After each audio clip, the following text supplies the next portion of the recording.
Guys, welcome back to my channel. Aji eta khub interesting and tasty recipe lo aisu. Hetu hoise ek dal tarka. Khub kom ingredients ote apnaloke etu banabo pare. Tar karone moi loisu mogur dail, mosur dail aru rohor dail olop olop. Aru ekhini moi okonman dei kane tiyai rakhim jate moi ekhini bhalke boil koribo paro. Anfale aru loisu moi piaz, nohoru, jolokia, koni eta আৰু বিলাহী এটা চপ কৰি লৈছো বেছি ইনগ্ৰেডিয়েন্টস নালাগে খুব কম ইনগ্ৰেডিয়েন্টস আৰু মই হুকান মছলা লৈছো হালধি ৰেড চিলি পাউডাৰ নিমখ ধনিয়া গুড়া জিৰা গুড়া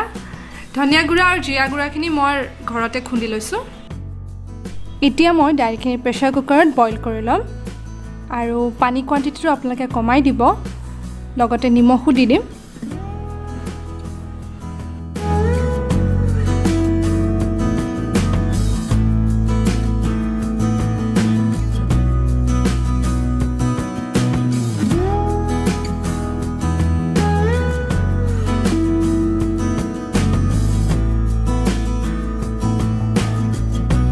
প্ৰেছাৰ কুকাৰটো লগাই দিছো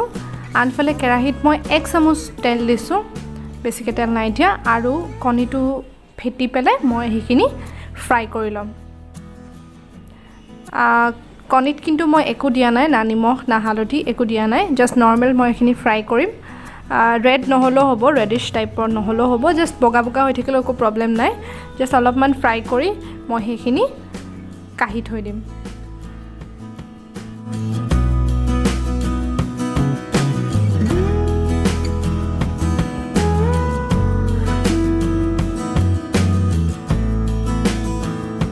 তো কণী ফ্ৰাইখিনি উঠাই ৰখাৰ পাছত এতিয়া একেখন কেৰাহীতে মই 1 চামুচ তেল দি তাত মই নহৰু পিয়াজ আৰু জলকীয়াখিনি ভাজি থাকিম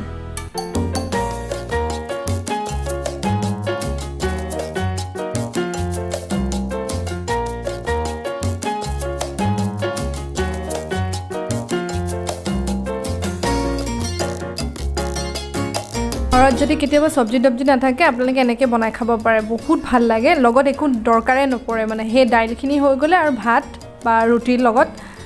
খুব ইজিলি খাব পৰা যায় আৰু এতিয়া মই তিনি প্ৰকাৰ দাইল লৈছো আপোনালোকে এখিনি দাইল দিলে হৈ যায় মানে মগুৰ বা মসুৰ বা ৰহৰ কোনোবা এটা দিলে হৈ যায় সো পিয়াজখিনি ফ্ৰাই কৰাৰ পিছত অলপ ৰেডি হোৱাৰ লগে লগে মই এতিয়া বিলাহী যিখিনি কাটি ৰাখিছিলো সেইখিনি বিলাহী তাত দি দিছো আৰু বিলাহীখিনি বহুত দেৰিলৈকে ভাজিব লাগিব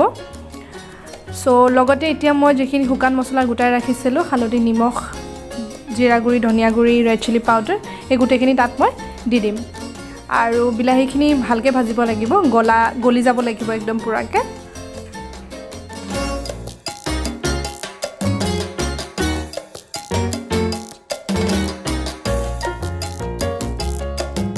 এনেকৈ অকণমান দেৰি ভাজি থকাৰ পিছত মই এইখিনি ঢাকি ৰাখিম মিনিমাম 2 মিনিটৰ কাৰণে মই ঢাকি ৰাখিম যাতে বিলাহীখিনি ভালকে গলি যায় সো এয়া ঢাকন উঠোৱাৰ পিছত আপোনালোকে দেখা পাইছে বিলাহীখিনি অলমোষ্ট সিজি গ'ল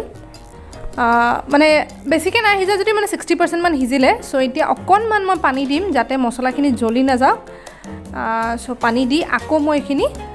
ঢাকি ৰাখিম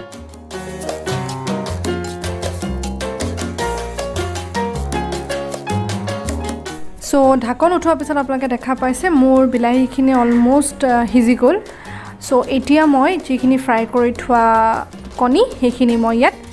দি দিম আৰু ভালকৈ মিক্স কৰিম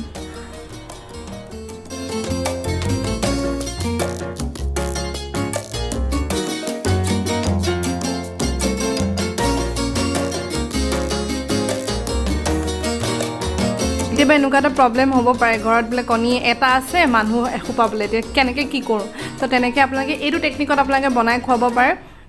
মই বইল কৰি থোৱা দাইলখিনি দি দিছোঁ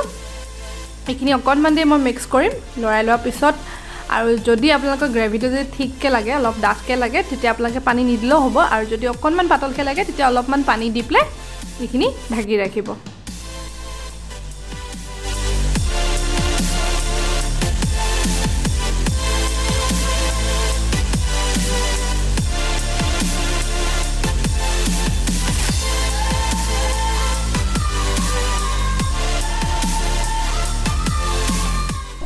ঢাকন উঠোৱাৰ পিছত আমাৰ এই ৰেচিপি ৰেডি সো এতিয়া মই অলপমান ফ্ৰেছ ধনিয়া পাত ইয়াত ওপৰত দি দিম